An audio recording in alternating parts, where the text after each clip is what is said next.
I'm Caden, here with my brother, Cal, and you're watching Eating W's. Eat the W. That's a W. Let's eat one. Let's eat one. That's a W. So on today's episode of Eating W's, we have our NFL preseason Week 3 recap and our final preseason week recap. Because next week we have a bye week because there's no more preseason Week 4 and then the start of the regular season. So pretty exciting. In my opinion, it was a much more boring preseason week. I don't know if it's just because the whole hype of football starting is worn off and now seeing all of these backups. But I'll talk about this a little more later, so stay tuned for that. But overall, not overly exciting of a preseason week. But we do have a lot more news than we usually do. And today is cutdown day to the 53-man roster. So we have a levy of cuts, which is sad to see. But, you know, it happens. It's part of football. So Part of the day, part of the process. Exactly. So we will jump straight into that.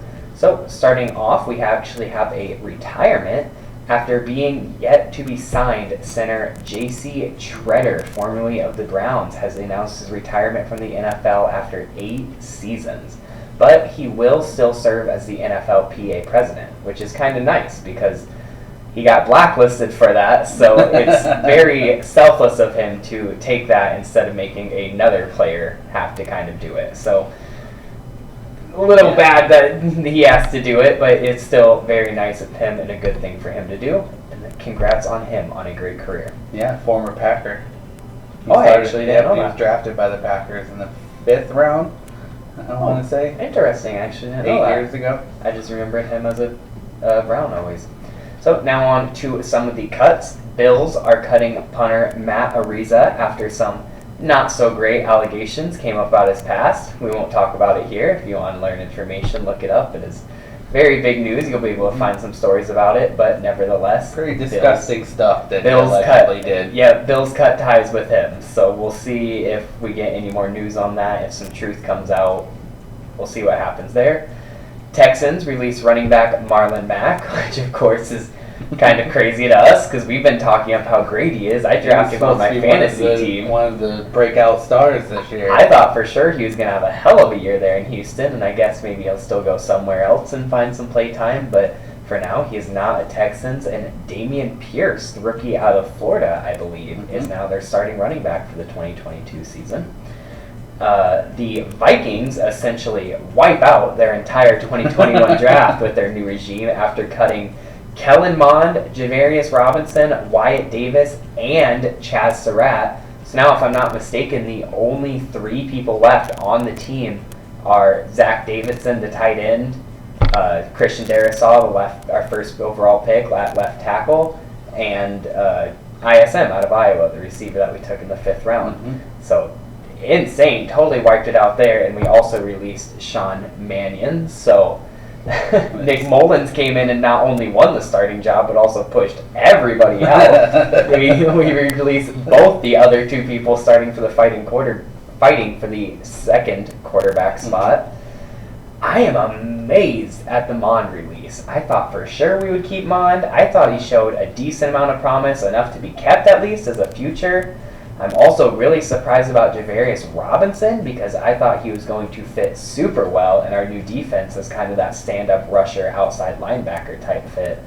But other ones I'm not overly surprised about. You see this, though, when you get a new regime that comes in. You know, all those picks were the last year, or the last regime's picks. So a lot of those guys, even though they maybe are talented and fit the system at this point last year, maybe now this year they don't fit the new system as well, since O'Connell came in with a totally different offensive and defensive playbook. Yeah, certainly. And I think it's really funny that out of all the guys that we kept or didn't cut, I don't think we cut tight end Zach Davidson, which is hilarious. He was a tight end / punter out of Central Missouri that we got in either the 6th or 7th round. I can't remember for sure.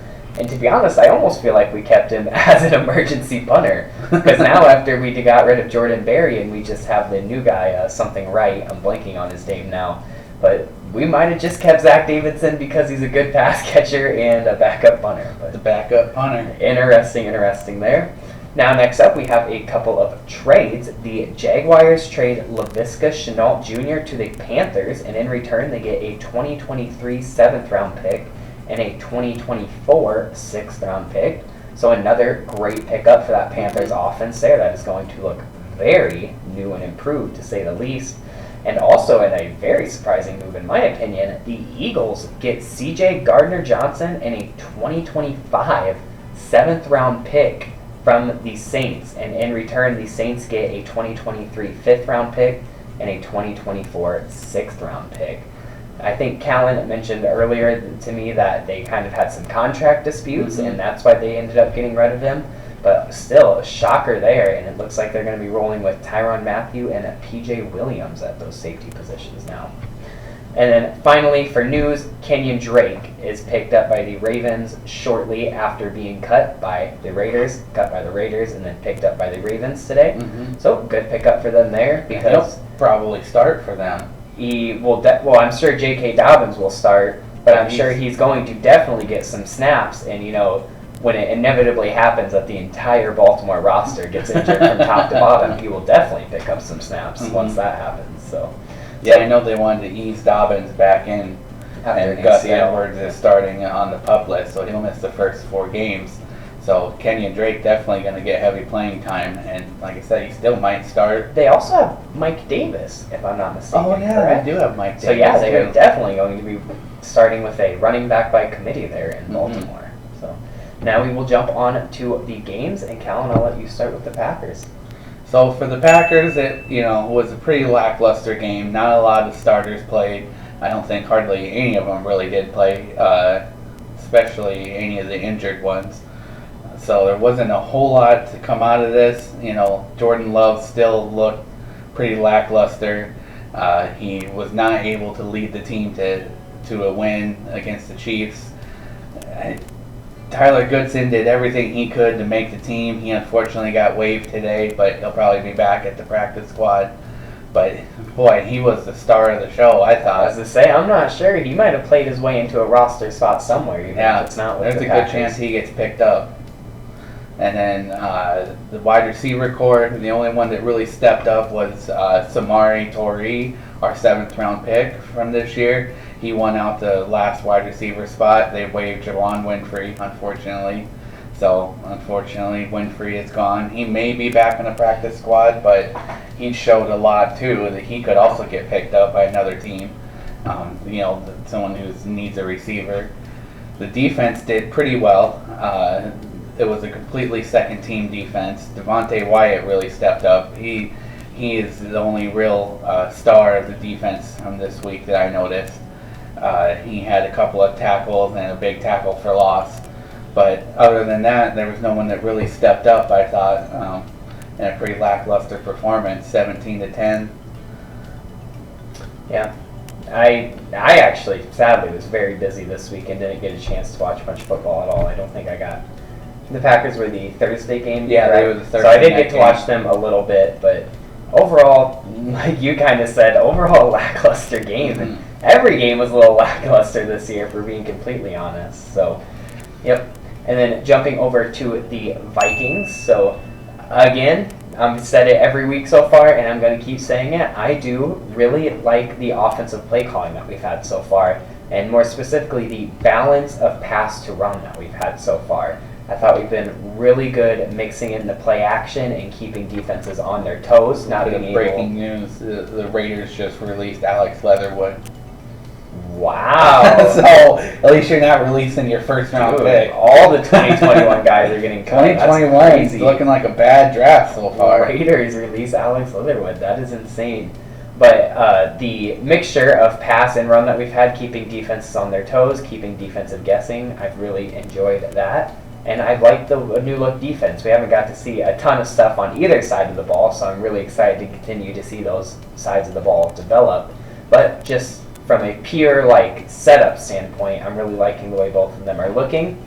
I thought we also, like the Packers, looked very mediocre. We went against the Broncos, and they didn't look great either, and we looked even worse, so that's never a good situation to be in.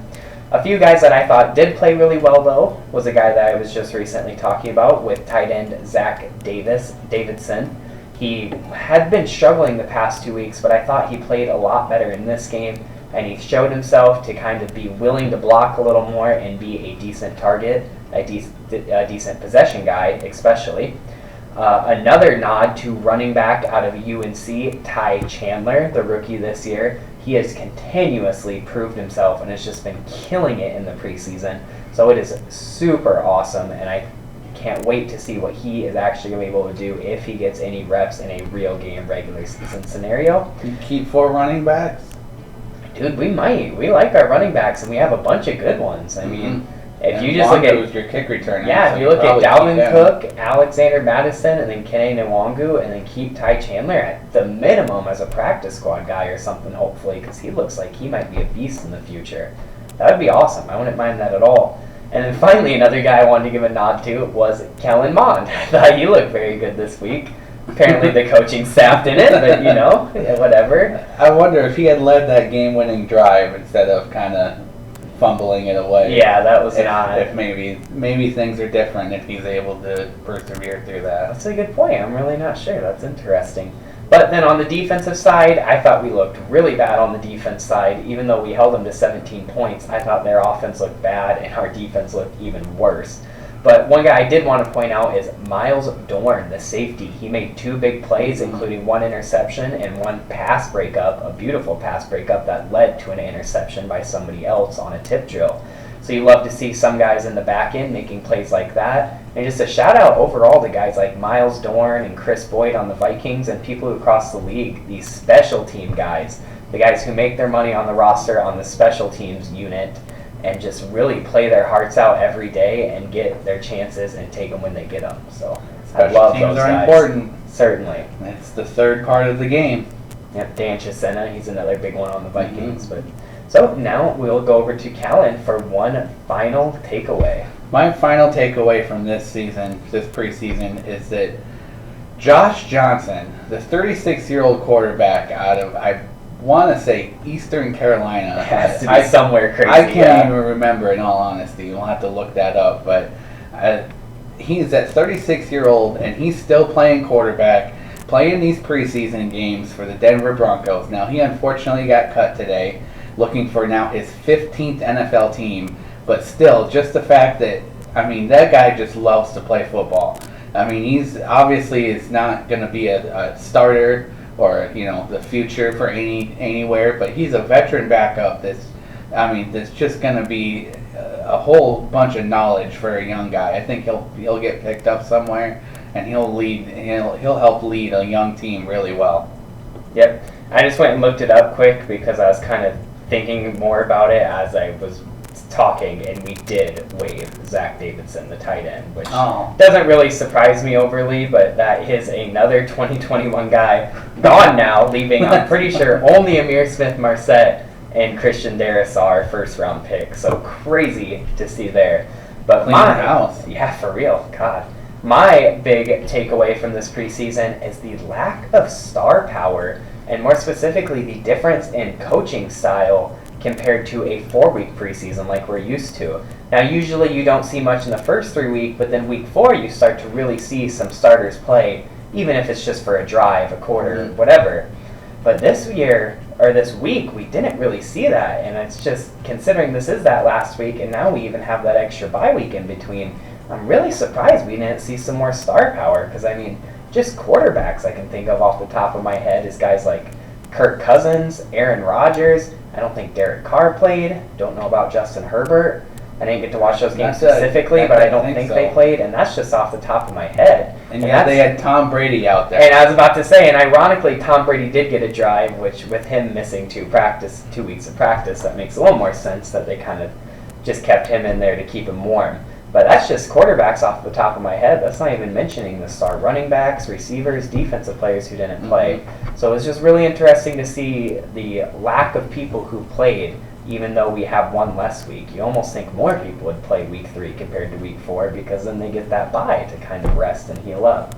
But nevertheless, now the preseason is over and we are on our way to the regular season. I felt like teams were very conservative with this preseason. I know. There was not very many superstars that really played, and even the ones that did, didn't play like full quarters or full halves. They played a drive, and that was it. It's just, I think that a lot of teams are adapting more to that 17 game schedule and are just looking at these more as just scrimmages than preseason games. That's a very good point. I actually didn't think about that with that extra week on the regular season schedule. But now it'll just make it even more exciting to see those guys in the regular season, which starts in 2 weeks. Less than 2 weeks. Less than 2 weeks. So keep an eye out on the channel. We may have an episode next week if we can think of something really fun to do. But if not, we will also probably just take a bye with the NFL. So don't be overly expecting an episode. But then we will be hitting it hard week 1, hopefully with 2 episodes a week. So make sure to subscribe here to Eating W's and leave a like on this video if you liked it. But until next time, don't forget to eat the W.